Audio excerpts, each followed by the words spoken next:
बद्धकोष्ठता म्हणजे नेमकं काय? पोट साफ होणे नाही. तुम्ही रोज शौचाला जाता पण तरीही पोट पूर्ण साफ झाल्यासारखं आपल्याला असं वाटत नाही, किंवा शौचाला खूप वेळ बसून राहावं लागतं, खूप जोर लावायला लागतो, किंवा 2-2 दिवस काही लोकांना शौच हे होतच नाही.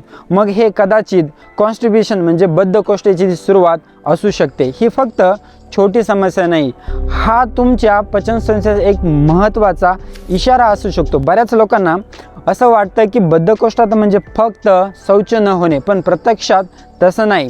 जर शौच खूप कडक होत असेल, शौचासाठी खूप जोर लावावं लागत असेल, शौचाला जास्त वेळ बसून राहावं लागत असेल, पोट पूर्ण साफ झाल्यासारखं असं वाटत नाही शौच झाल्यानंतर, तर हा देखील बद्धकोष्ठतेचं लक्षण असू शकतं. हे का होतं ते अगदी सोप्या भाषेमध्ये आपण आज समजून घेऊया. ते फक्त कमी पाणी पिल्यामुळे होत नाही. शरीरातील मोठं आतडं म्हणजे जे कोलन आहे ते अन्नातून उरलेलं पाणी शोषून घेण्याचं काम करतं.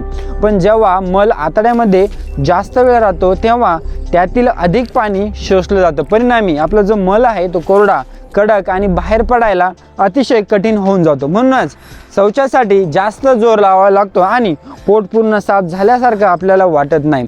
जर ही समस्या दीर्घकाळ कायम राहिली तर आपल्याला मूळव्याध, गुदद्वाराला भेगा पडणं आणि इतर पचनाच्या काही तक्रारी होण्याचा खूप जास्त धोका असू शकतो. म्हणूनच काही आरोग्य पद्धतीमध्ये बद्धकोष्ठतेला म्हणजे कॉन्स्टिपेशनला मदर ऑफ डिसीज असंही म्हटलं जातं. याचा अर्थ असा होत नाही की प्रत्येक आजाराचं मूळ कारण बद्धकोष्ठता आहे, परंतु हा जो आजार आहे, ही जी परिस्थिती आहे, ही दीर्घकाळ राहिल्यानंतर ते आपल्या काही आजारांना आमंत्रण दिलं जातं. पण आता सर्वात मोठा प्रश्न असा आहे, बद्धकोष्ठता नेमकं कशामुळं होतं? तुम्हाला वाटत असेल की ती फक्त पाणी कमी पिल्यामुळे होतं, तर हा पुढचा व्हिडिओ नक्की बघण्याचा प्रयत्न करा. त्यामध्ये मी अतिशय व्यवस्थित सांगितलं आहे आपले जे स्नायू आहे, आपलं जे मानसिक ताण आहे, औषध आणि जीवनशैली संबंधित अशी काही कारणे आहेत जी बहुतेक लोकांना अजिबातही माहीत नाही.